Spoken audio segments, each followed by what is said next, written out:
Welcome to another episode of Living with Purpose. I have these two extraordinary women as my guests today.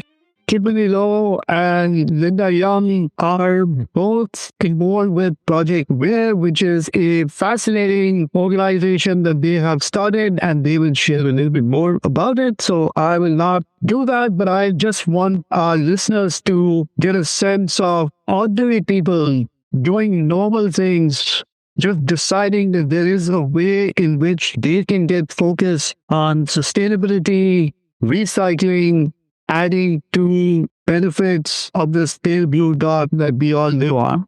So with that, please join me in welcoming Kimberley and Linda to Living with Purpose podcast. Welcome, both of you. Thank you for having us. Thank you so much. I really appreciate it. So, Kimberley, I'm going to start off with you, and then we'll go to Linda. I just want to get to know you. Kimberley, who are you? Wow. It's a big question. I don't really know anything about it right now. When I have two teenage boys, it's all about them, right? I am a middle-aged single mom of two boys, two teenage boys, and I was in wealth management for 24 years. It wasn't ever a passion of mine. I just fell into it, and to be honest, I was good at it. I always said did more of the operations side and the marketing side. And I always said, we are a human capital business that just so happens to do wealth management. So it was always about the people. Everything's always been about the people first, profit second for me. And I always knew at some point in my life, I didn't know when, that I would step out and I would do something when I really knew what my passion and purpose was. And when I had the time to focus beyond just family, kids, and, just trying to maintain new life, always knew I wanted to make a difference. And so I was fortunate enough after 24 years being a partner in a business to get to move on, sell my shares, and really take the time to think about what made me happy and what I could do to make a difference. And so I did. I actually took 6 months. I even worked with a life coach to try to really, really figure this out, because I know it's something that no matter what, I'm willing to invest all my time and money in. And so I did. And then fast forward, my boys, I was looking in their closet and I saw all of these clothes. And I'm like, oh my God, half of them they have not even worn and have tags on it. And then when I saw that, and then I heard a quote saying, the clothes in our suitcase are more damaging to the environment now than the plane they fly on. It just clicked. And I knew I had to do something. So I started going out, had no plan. All I knew is that there was a purpose and a mission. Started going out, going to thrift stores, doing research. I had no idea about brands, no idea exactly which direction I was going. And I just spent hours and hours in different thrift stores across Southern California, touching fabrics, talking to the patrons, just doing everything I can imagine, to the point of even doing focus groups later on. I even brought a notebook, pad of paper. I mean, I think some people thought I was definitely like, what is this person doing? And fast forward, I would go into one thrift store, and this is where I met this lovely lady, Linda.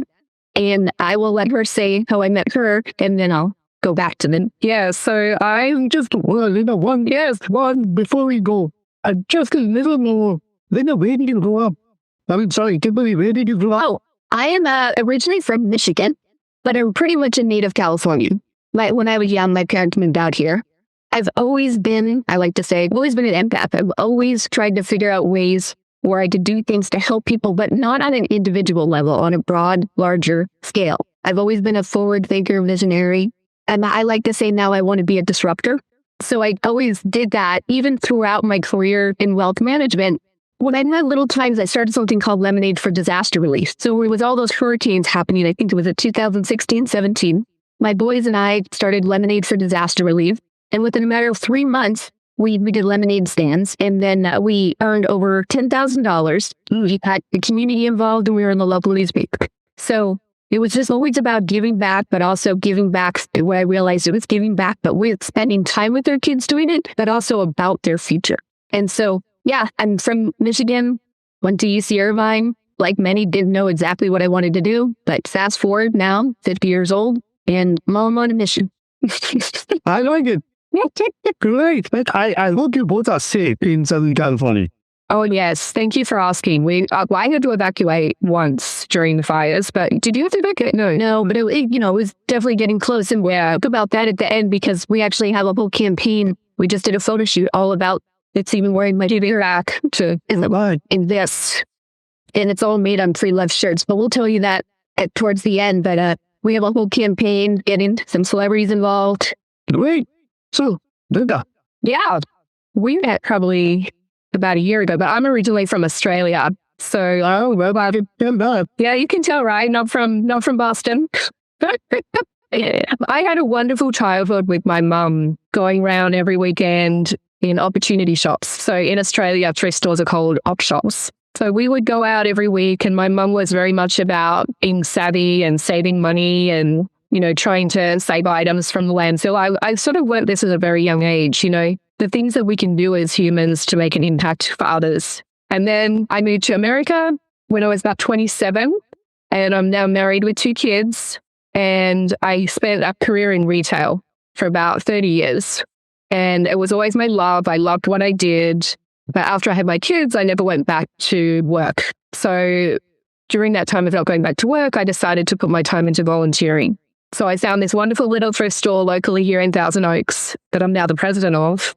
And I've been with them for about 8 years volunteering. So I would just go in every week for 3 hours. And, that love started to grow again about, wow, all these items are coming in from all these people, and what can we do to make a difference with how this is impacting the planet, So then Kim came into the store and we met, and we just had this instant connection. I didn't know anything about her. She didn't know anything about me, about our hit stories or anything. So we decided to go out for coffee one day and sat down and got to know each other. And that's sort of how this all started to grow. Kim obviously had it all already in her mind about what she wanted to do and how she wanted to do it. And then I was just kind of an addition to that in how I could help.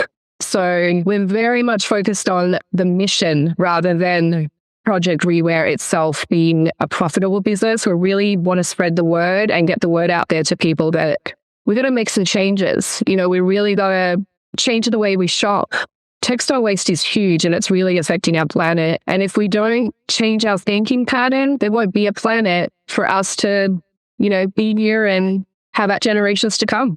I always thought that we're role models, right? So there's 2 types of role models. There's online role models, right? So for our kids, their online role models are influencers, which could be good and bad. But the planet has role models. Our kids, and we're our kids' role models, right? So we're the users, all users of the planet. Right? So where's our accountability? And so that's kind of like, so basically, if you want to summarize our mission is to help people help the planet. Yeah. If we're not doing that as humans, we don't have a planet to look forward to. So, and look, this could be millions of years down the track, right? But it's still something that could eventually happen. There won't be a planet for us to exist on because we're ruining it. And we're ruining it through textile waste and many other things. But our focus obviously is textile waste. Talk a little bit more about that, right? And I don't think most people understand right the textile industry and the waste it generates, the whole fast fashion business, and how challenging that has become. And you both are clearly trying to change that attitude. So talk a little bit about that as to what are some of the challenges and issues there. So there's 2 words, overconsumption and overproduction, right? And so fast fashion, which I will be completely honest, about a year and a half ago, I had no idea what it meant. So if I didn't even know what that meant, there's got to be a lot of other people that don't. So our key is just to get the word out there. So fast fashion, basically, all it is disposable, trendy, affordable clothing items that are unfortunately, like I said, disposable. They're very low cost. When you say the word cost, is what we like to say is, people think, oh, it's low cost, but at what cost? The cost is beyond profit. The cost is who's actually putting these garments together? What are they getting paid? Low wages, all of this. What type of material is being used that it can't even be made for such a low cost? How can it be shipped overseas and still only cost us $5, right? And it used to be that we'd have 4 seasons a year, but now we have 365 seasons a year because these affordable, disposable fast fashion companies, I won't name them, they every day are producing thousands and thousands of new garments. Yeah. So it's coming out, kids are wearing them, or anybody is wearing them for maybe 2 or 3 times. Yeah, like that. That's goats. What's interesting is I think 85% of what even people have, they just discard. They don't even donate. And then when they do donate, 85% of what gets donated still ends up in landfills or overseas. Yeah, it's really just trying to change the thinking pattern about how we shop. Because I was the same. I grew up opportunity shopping. My mum did teach me some things about sustainability. I think the demand is obviously there for the fast fashion. Otherwise, it wouldn't be being produced. So as humans, we're creating that demand, right? So what we need to think about is we don't actually need all these items to be produced because we can recycle and we can reduce the waste by buying secondhand. The amount of amazing items that you can find in thrift stores is unbelievable. I mean, Kim's collected, 30,000 items that are amazing brands and new tags, like all these different things that people that don't have that mindset of thrifting and never have been, there's a lot of people that have never been into a thrift store because there is, to be honest, a little bit of a stigma still with thrift stores. You know, some people don't go in because they don't like the smell or they don't like, you know, the setup or whatever it might be, you know, because most of the time you have to hunt and you have to look for these items. So it's time consuming. A lot of people don't have time. So that's another thing. So we're trying to bridge that gap for people that we're trying to change the thinking pattern, but we're also trying to reach the gap for people that perhaps don't want to go to a thrift store and show them what they can actually find by presenting it a different way. Yeah. So it's sort of targeting the parents. The reason I say parents and the reason I started with kids is every season the kid needs new size, right? So it's over and over again. So we target parents and the demand starts with them and it could slow down with them. And it's going back to what Linda said, is just trying to shift the perspectives. Yeah. But trying to shift the perspectives of the target. Our target is the people, like she said, that normally maybe wouldn't always go into thrift stores. So how do you do that? Make it look like a great store the way you merchandise it, but you utilize everything. Like 95% of what we have is purchased from a thrift store. And I and Linda, everything in our store has been purchased. Yeah. I will say 5% is maybe donated, and that was just friends and family or our kids' stuff. But one is, So I don't want to say 100%, but 95%. And the whole point of that is to get it from the last point of contact before it goes to a landfill. you know, And so if we can shift perspectives and normalize it a little bit more, then it is starting to become more different. yeah, it is. Yeah. I think that we can make things work. And then in California, there's a textile act that got approved. I don't think until 2030 it's actually going to be put in place. Although I think by 2026 they have to put together some sort of committee. All brands are going to have to be responsible for not just the first phase, but the waste side of things as well. And so which is interesting. I have so many ideas. Yeah. So many ideas of ways that they can actually benefit and the planet can benefit. So talk a little bit about Project ReWear itself. Like, what is it? Why do you need that when you have thrift stores? Because again, it's that we're trying to capture those people. I think for me, when I really think about it, I think it's many people with, let's say, disposable incomes that don't have a problem just going out and buying something over again, like every week, or, getting something new for their kids every time they need something. They're not thinking about the process of it. They're just thinking about, okay, my kid needs this.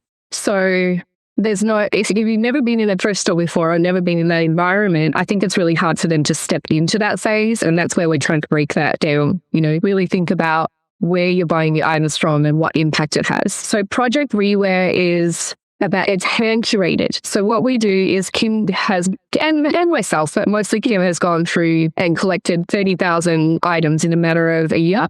And then she's been storing them in her house. My boys were about to do an intervention before I told them that there was some sort of plan to this chaos. So she's been storing them in her house. She really got to know all the brands, what is really good quality, what people are looking for.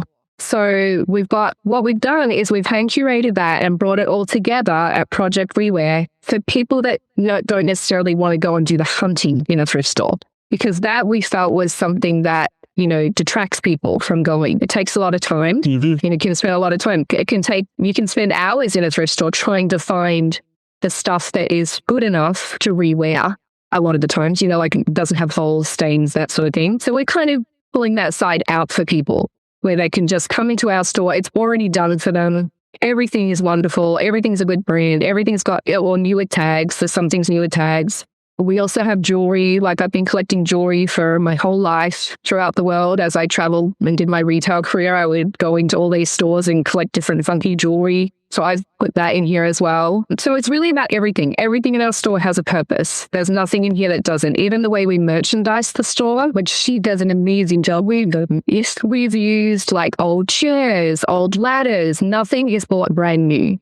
If it's brand new, it's not allowed here. Yep. So, yeah. So we have a rule that it either has to be vintage, old, used, pre-loved, or it has to have a purpose. So, we do other things like we bought in little things like lip balms that save turtles, and we have soaps that send kids to school for a term. So everything we do has to have a purpose behind it. And this little lady, she is literally amazing. I mean, the people when they walk in, the whole point of this is we are so much more. We're not a store. We're a showroom. Yeah. We just happen to be a resource, but it's really a showroom, and it's an educational and sort of visual experience. So we have, quotes around fast fashion, pictures to show what it's all about. So, and there's so much to look at here that people can just kind of come in, and it's almost like a little mini museum. It's educational as well as, somewhere that is so fun to come and shop because there's so many wonderful things, and you're saving the planet by shopping here. So very educational. We try to tell as many people as we can, like how many gallons of water does it take to make one pair of jeans? What do you think? 2,000 gallons. Oh, well, there you go. Well, I see your clothes, it's 1,800. Yeah. So most people don't know that. I actually talk about it in my class. Yeah. So it's basically like 712 gallons for a cotton t-shirt, which is equivalent to almost 3 years of drinking water for 1 month, right? And that's what's crazy about it. And so for me, I had all these clothes, and working with you, I wouldn't have even thought of doing a showroom or this visual experience if it wasn't for Linda. I just wanted to go out and know that I wanted to be a thought leader. I wanted to somehow get the word out. And then I knew I was good at styling. Yeah. And so people are like, you should do this as well. So it's a resource. There's many other resources that people could do. We're just happen to be one. Yeah. But it's really just about an educational experience. And hopefully maybe you would be a thought leader out there, but in this specific area. And we were talking about this last night, and I don't know if so when you go to a regular thrift store, right? I've learned over the last year, the price points keep going up higher and higher and higher at these thrift stores, to the point of where you think about, okay, well, they're getting it all donated. So why are the price points? I get it. They have to pay rent and things like that. If they really are, and it's random and it's all over the place, and one could be so much higher in a store than another, where I personally think that these thrift stores, there should be sort of a set amount. If they're a 501c, they go out, they put those amounts, maybe there's sort of a range, but it has to stick there. And then that's what they charge. And then it allows people who are going to purchase to potentially resellers to actually create another form of revenue for resellers, right? And then they go out. And to me, that makes so much more sense. So it's kind of what we're trying to do, because our price points are incredibly low. I mean, to the level where people are like, Kim, you got to raise it. I'm like, no, it's about turnover. It's about, there's so much in the thrift store. So we just want to keep getting it out. This is the one time I don't mind using the word churning. Churning it out. Yeah, we're just, we're trying to disrupt everything that's happening in this industry. And then we're just really on a mission to change people's mindsets. Really think about before you go out and buy something for your kids or for yourself, what is it doing? What does that item do to the planet? What is it doing? Because, I've got, 6 things on right now. Everyone's wearing about 6 things, every outfit.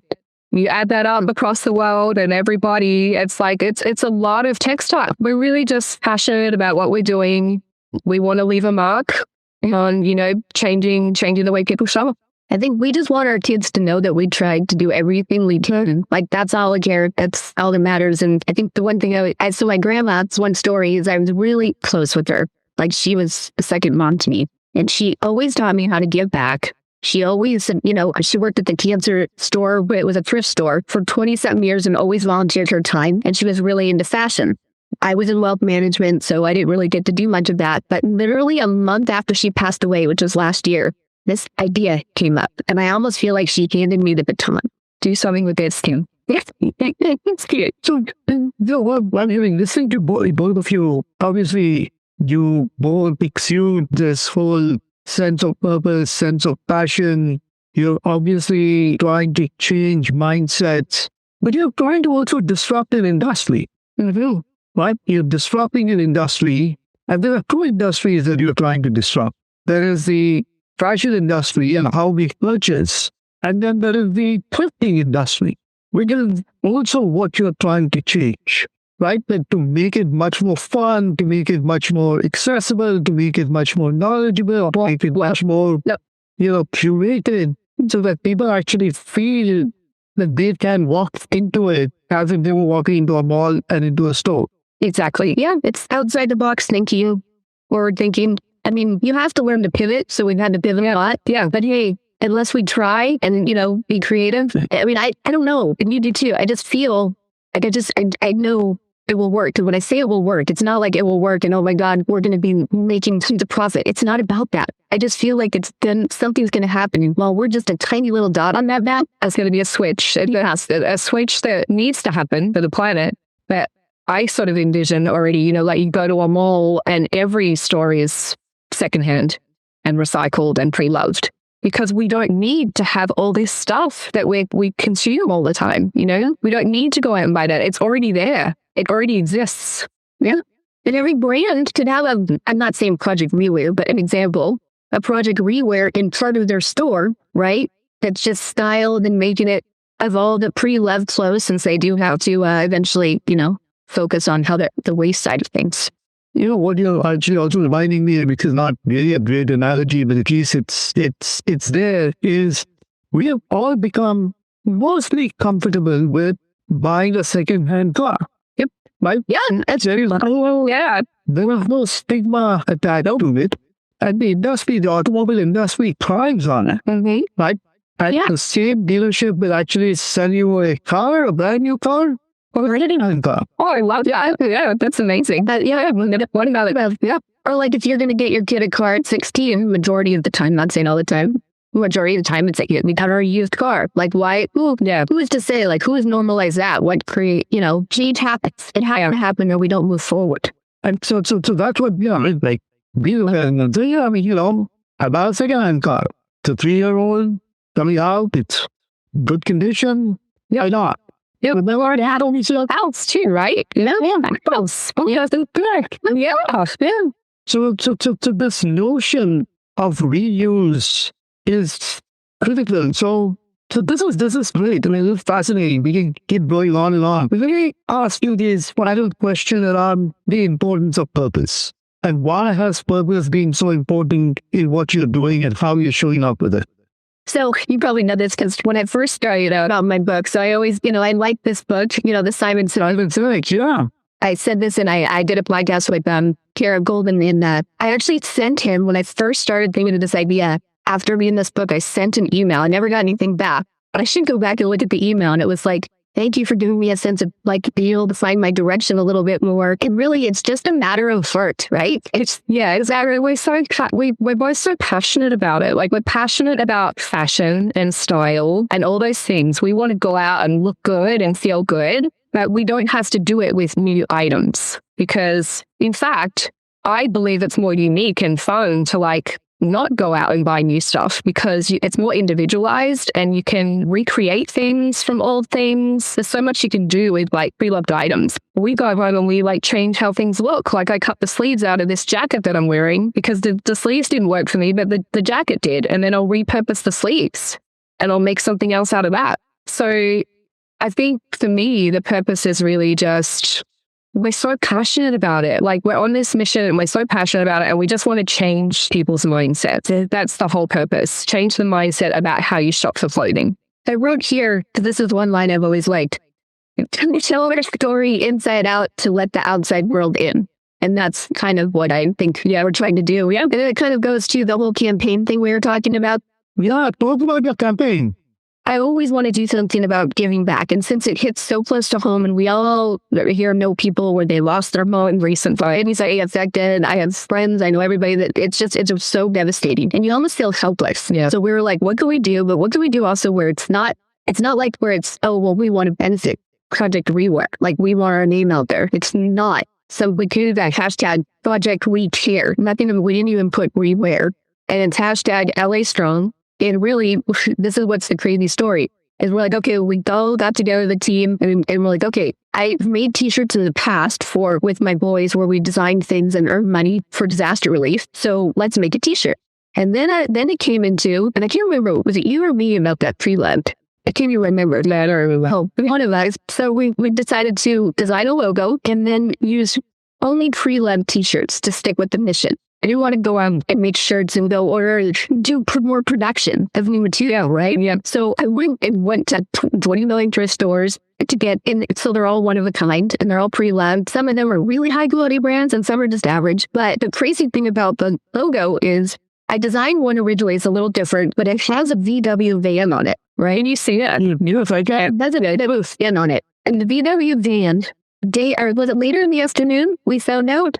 It was later in the afternoon. So Kim had already put a VW van on her design. Yeah. And then later that day or the next day, we found out that this lady who had lost everything in the Pacific Palisades. No, I don't think she lost. She did a lot. No, she was just a van. She had her van parked there, but everything around the van.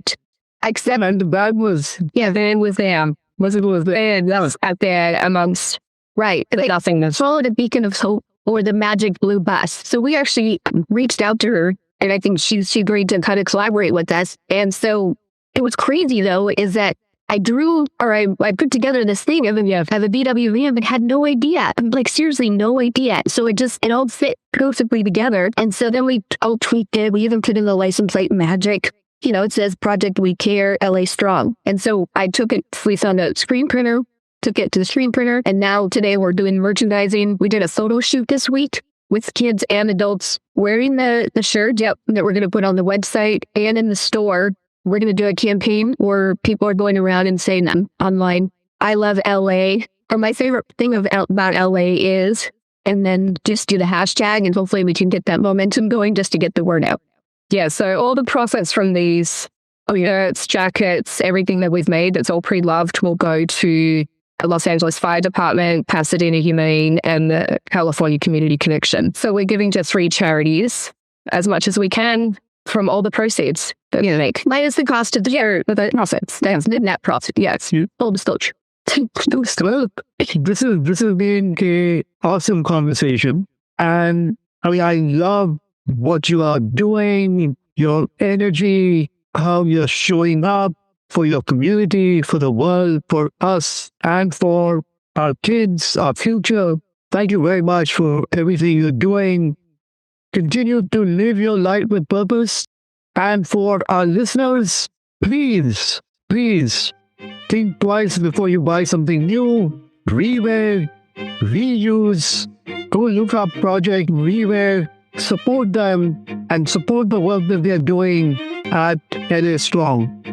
Kim and Linda, thank you both so very much for being on the podcast. Thank you. Appreciate it.